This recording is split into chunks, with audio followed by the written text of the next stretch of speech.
¿Qué tal amigos? Bienvenidos a un video más.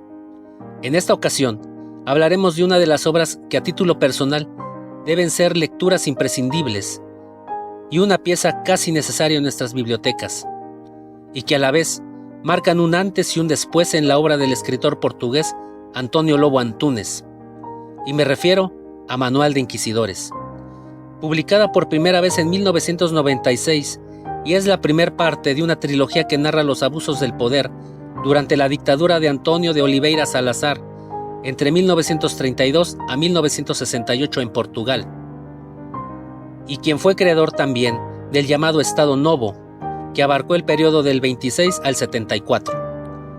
Y a su vez, dicha trilogía se complementa con las novelas El Esplendor de Portugal de 1997 y Exhortación a los Cocodrilos de 1999.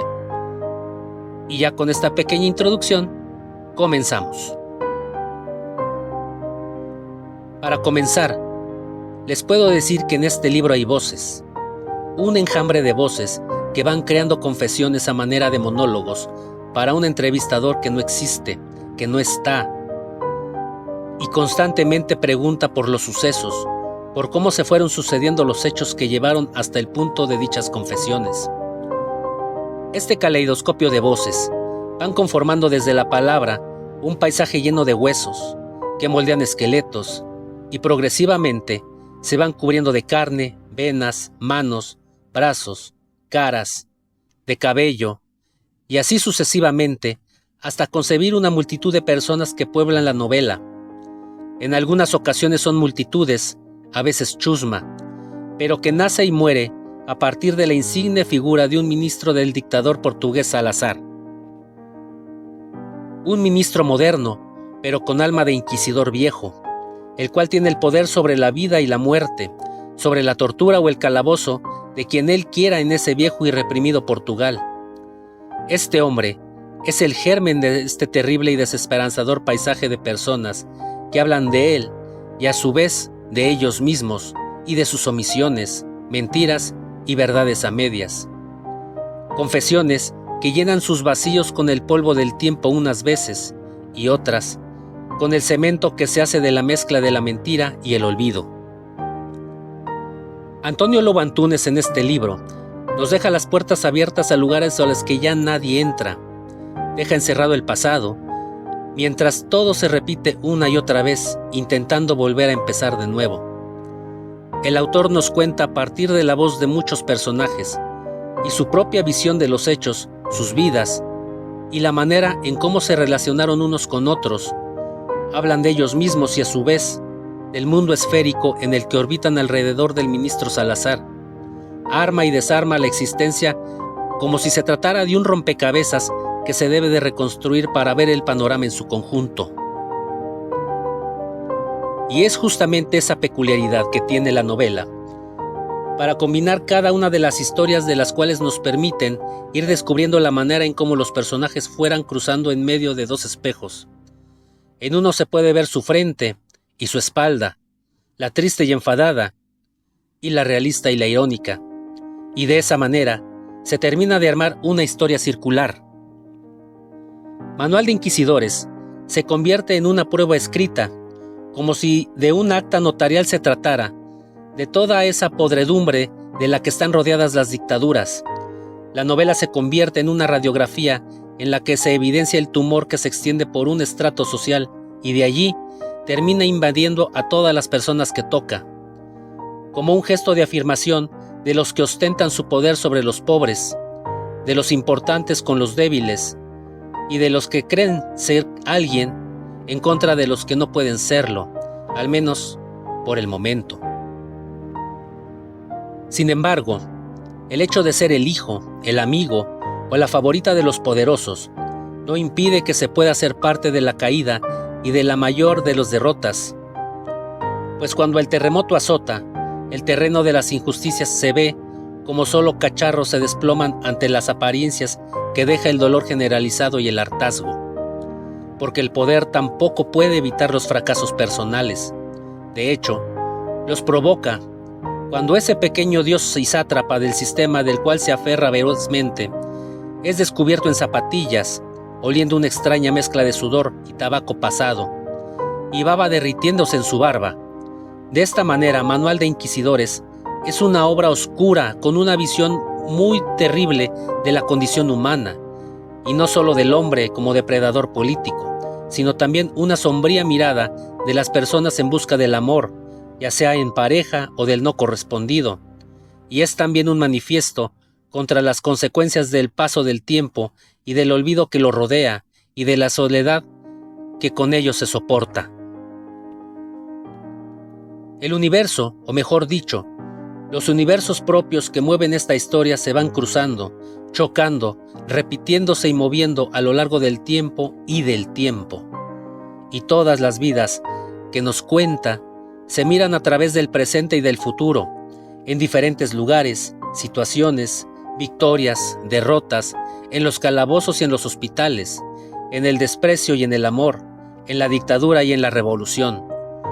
En todas esas cosas, en las que un narrador se debe de fijar para descubrir la vida, su vida o la vida de un plenipotenciario duro y al principio, pero después decrépito en una dictadura que terminó por pudrir su mundo. Manual de Inquisidores es una obra tan oscura en sus temas, sus personajes, los cuales están perdidos y abandonados por la historia, el amor y su familia.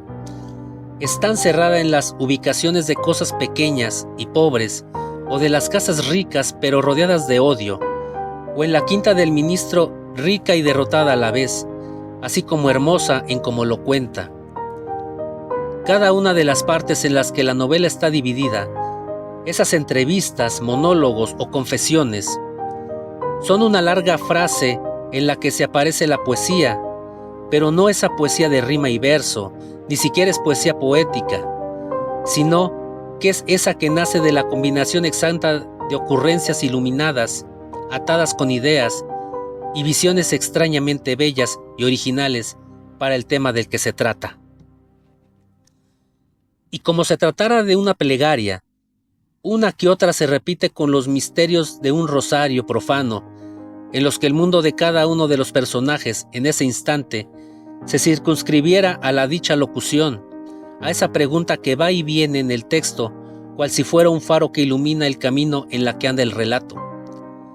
El peso de la memoria y la reconstrucción de las vidas destruidas son los hilos conductores que mueven las historias de la obra de Lobo Antúnez. A esto tenemos que añadir la visión crítica sobre el régimen de Oliveira Salazar, su rechazo hacia el catolicismo y su particular descripción de los hábitos de la sociedad portuguesa. Manual de Inquisidores intenta convertirse en el relato de la sociedad portuguesa de los últimos años de la dictadura de Salazar, basada a través de uno de sus ministros, un variado conjunto de personas que de una u otra manera convivieron con este ministro, de todos los estratos sociales. Se encargan de recrear frente a un investigador desconocido el común denominador que cada uno de ellos tenía con un personaje que simboliza la peor cara del poder y la corrupción moral. Dueño de una finca en Palmela, cerca de Setúbal, y cada uno de los personajes describen las constantes derrotas de sus vidas frente a la lujuriosa personalidad de un ministro cacique prepotente. La historia no tiene una línea cronológica, ni tampoco tiene una coherencia en sí.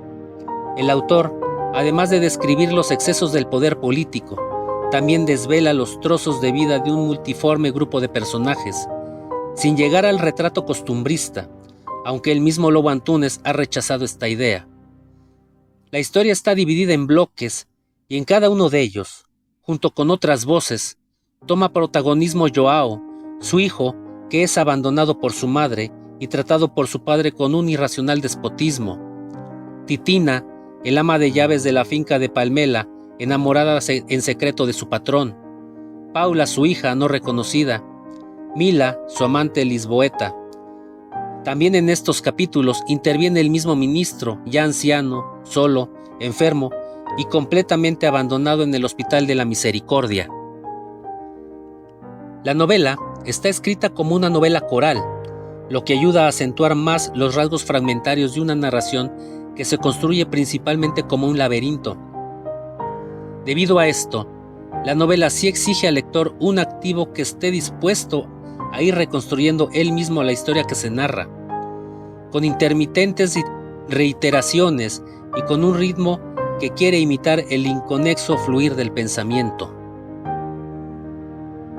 Como suele ser común dentro de la obra de Lobo Antunes, esta novela ofrece una visión desalentadora sobre la condición humana.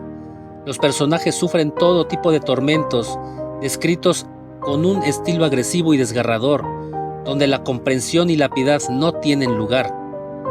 Para finalizar, puedo decir que a lo largo de la novela, Antonio Lobo Antunes no tiene concesiones y su novela es, antes que nada, un laborioso ejercicio lingüístico muy arriesgado. Su reflexión sobre el dolor de la existencia, con recursos sorprendentes, deja en el lector un sabor amargo y también la duda de que a lo mejor, en afán de construir con imágenes la desolación, Lobo Antunes ha hecho una meticulosa selección de los sentimientos, quedándose con los que representan mejor su atormentada visión del mundo. Y de esta manera, damos por terminado este video, agradeciendo que se hayan quedado hasta el final. Espero que les haya gustado y si es así, espero que le den like, comenten, compartan y suscríbanse para que cada vez que suba un video nuevo, YouTube se los notifique.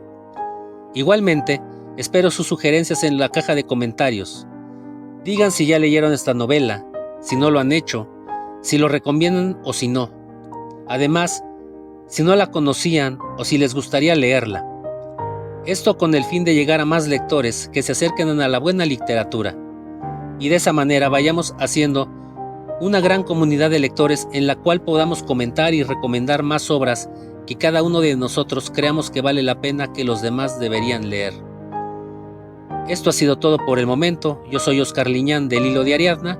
Nos vemos en el próximo video. Hasta luego.